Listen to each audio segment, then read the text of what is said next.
Buenas tardes, mis queridos alumnos de octavo. Espero que todos se encuentren bien en sus casitas, que sigan seguros y que sigan sanitos. Yo todavía los extraño demasiado, así que por favor síganse cuidando para que nos podamos ver lo más pronto posible, ¿ya? Esta cápsula corresponde al contenido de la semana número 12, que tiene que ver con la organización de los seres vivos, ¿ya? Entonces primero les voy a mostrar un pequeño video que yo voy a ir relatando. ¿Tá? Entonces recuerden que todos los seres humanos estamos formados por células, ¿ya?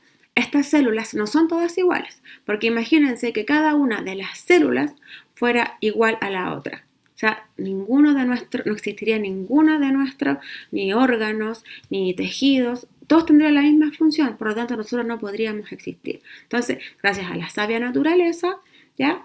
Todas las células son diferentes y nos permiten entonces tener nuestras propias funciones. Entonces acá tenemos el óvulo y el espermatozoide, que son las primeras células que están en nuestro cuerpo. La unión del óvulo y del espermatozoide van a formar una primera célula que se llama el cigoto. Esto lo vimos en séptimo ya. Entonces, este cigoto es la unión del espermatozoide y del óvulo. Y en 24 horas, ¿qué pasa con este cigoto? Este cigoto se empieza a dividir, ¿ya? Entonces empieza a formar lo que se llaman los blastómeros. No me interesa obviamente que se aprendan el nombre, solamente estamos viendo la concepción. A los días esto se transforma en una mórula, ¿ya? Que tiene una forma de mora y por eso su nombre. ¿Qué son estas mórulas? Estas mórulas corresponden cada una a diferentes células. ¿Qué pasa con estas células? Estas células todavía son todas iguales, pero se llaman totipotenciales. ¿Por qué? Porque tienen la capacidad o el potencial de transformarse en cualquier otro tipo de célula. Yo no sé si ustedes han escuchado que ahora la gente lo que hace es como conservar sus células madre. Esto es, ¿ya? Estas células madres vienen de estas células que recién se están formando, que generalmente a veces se utiliza para poder ir renovando tejidos de algún órgano que se ve afectado, por ejemplo, por algún cáncer, ¿ya? Entonces, esos son las células totipotenciales. Entonces, estas cuando se empiezan a diferenciar, estas ya empiezan a formar tejidos. ¿Ya? Entonces, esta es la primera parte, que estas células totipotenciales se empiezan a diferenciar, empiezan a formar tejidos y ahí empieza entonces toda la organización celular, donde los tejidos van a formar los órganos van a formar los sistemas y los sistemas van a formar un organismo completo. ¿Ya? Entonces, eso era lo que quería que vieran, ¿ya? Cómo a partir de una célula, que son los espermatozoides y los ovocitos, la unión de estas células va a formar una célula llamada cigoto y a partir de esa célula nos formamos nosotros como seres humanos. Solamente a partir de una célula, ¿ya? Entonces, eso era lo que quería que vieran de este video, la importancia celular. Entonces, el objetivo de esa semana era explicar el nivel de organización de los seres vivos desde célula hasta organismo.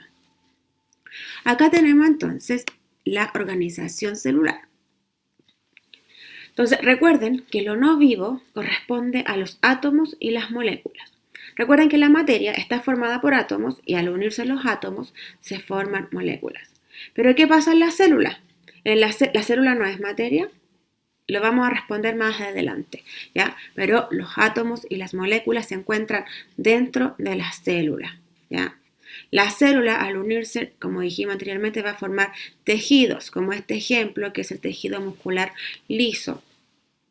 Los tejidos, al unirse, van a formar órganos, como por ejemplo la vejiga urinaria.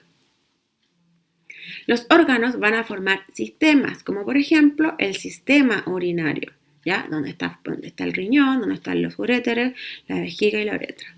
Y los sistemas van a formar un organismo completo, ¿ya? Entonces, esta es la organización de los seres vivos. Y ahora vamos a pasar a algo que ustedes se confunden mucho. En las ciencias, queridos alumnos, está totalmente todo asociado, ¿ya? La química no es diferente a la biología.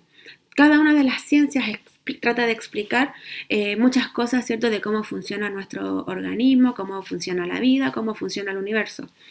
Entonces, ya hemos visto en química que el átomo es la unidad más pequeña de la materia, ¿ya? ¿Qué significa esto? ¿Que la célula no es materia? ¿Cuál es la diferencia entre una célula y los átomos?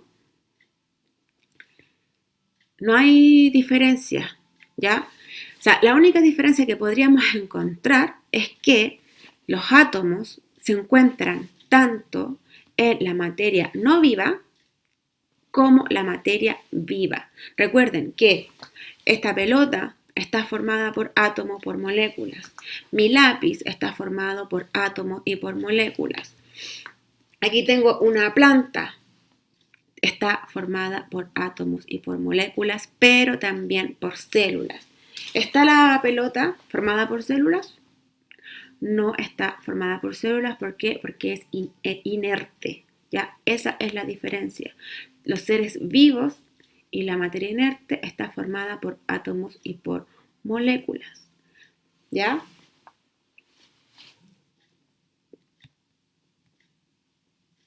Entonces, ¿cuál es la diferencia entre la materia y la célula? ¿Ya? Materia es todo lo que nos rodea. Como les dije recién, materia es tanto lo vivo como lo inerte. En este caso tenemos materia inerte. Y luego tenemos materia viva o seres vivos como el árbol y como ese perro. ¿Pero la célula está presente en la materia inerte? No, ¿cierto? La célula es solamente parte de los seres vivos y eso es lo que dice su definición. Célula es la unidad fundamental de los seres vivos, ¿ya?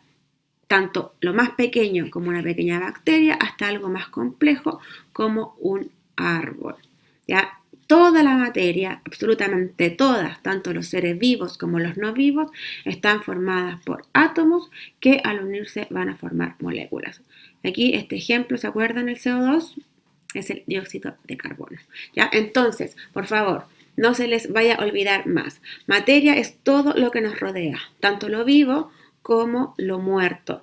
La célula es solamente parte de los seres vivos. ¿La célula está formada por átomos? Sí. ¿Por qué? Porque la célula también es materia. ¿Ya? Por favor, que esto les quede súper claro, queridos. También tenemos los organismos unicelulares y pluricelulares. ¿Ya? Los organismos... Uy, no me veo. Voy a subir. Recuerden que los organismos unicelulares son aquellos que están formados por una célula. Y yo me acuerdo que el año pasado vimos en un microscopio, no me acuerdo con cuál curso, estas paramecios que se llaman, que son organismos unicelulares, que se obtienen generalmente del agua que está estancada. ¿Ya? Si tenemos la oportunidad, lo vamos a volver a ver. Y los organismos pluricelulares, que son organismos más complejos, que están formados por más de una célula, como por ejemplo nosotros. Y aquí les puse el ejemplo de la sangre. Ya recuerden que la sangre es un tejido que está formado por varios tipos de células, que son los glóbulos blancos y los glóbulos rojos. Tenemos las plaquetas también, ¿ya? Entonces, eso es, no se les tiene que olvidar. Y uni es de uno, pluri es de harto. ¿Ya? Aquí teníamos también más ejemplos de un unicelular, una alga y tenemos una levadura. Recuerden que los hongos son eucariontes, pero la levadura es el único hongo que es unicelular, o sea que está formado por solamente una célula. Y pluricelular, que ya dijimos, la planta, esta chiflera, yo creo que muchos tienen esa planta en su casa, y una mariposa, ¿cierto? Que son seres vivos más complejos. Ya, y aquí quiero hacerle un recordatorio, ¿ya? Porque quiero que esto les quede súper claro y también les va a servir como para que vayan entendiendo lo que también está pasando con este virus que es el COVID-19.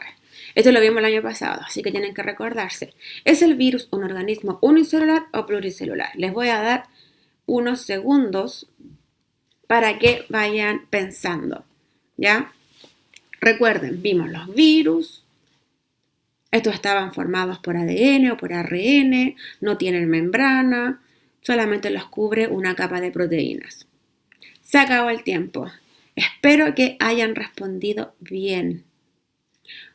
Los virus no son seres vivos. ¿Y por qué no son seres vivos, queridos alumnos?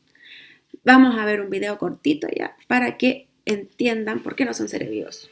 Varias miles de especies de virus han sido clasificadas hasta ahora, aunque los científicos creen que aún quedan millones por descubrir.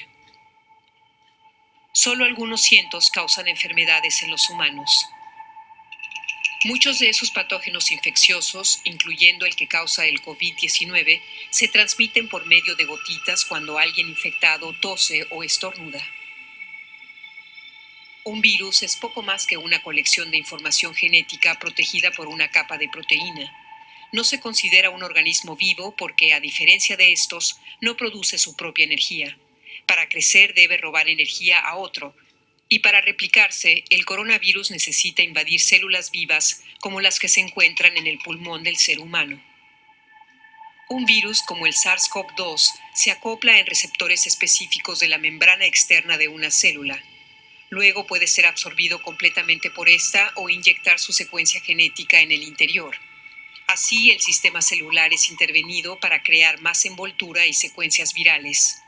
Una vez constituidos, los nuevos virus salen de la célula infectada para infectar a otras. En ese proceso, suelen matar a la célula anfitriona. Bueno, chicos, ese era el video y voy a retrocederles a esta parte. Si se fijan, este es el virus. El virus lo que hace es unirse a la membrana de las células. El virus por sí no es una célula, por eso no tiene capacidad de producir su propia energía, no tiene la capacidad de reproducirse por sí mismo, o sea, usa toda la maquinaria de nuestras células y por eso es tan invasivo, ¿ya?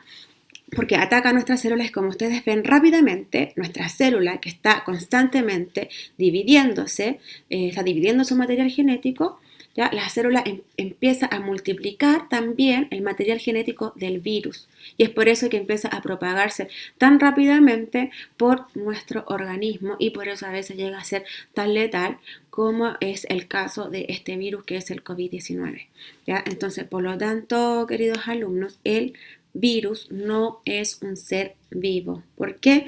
Porque necesita de la energía de las células, porque él no es una célula, para poder sobrevivir. De otra forma, el virus no sobreviviría si no tuviera nuestra maquinaria de replicación. Ya, entonces aquí les voy a dejar un chiste que lo van a entender solamente los que entendieron la lección del virus, ¿ya? Dice, soy la célula y tengo la maquinaria molecular necesaria para multiplicarme y sobrevivir. Eso es lo que dice la célula, creyéndose la más genial del mundo. Y después la célula salió, no obedeció las órdenes y se fue a la calle.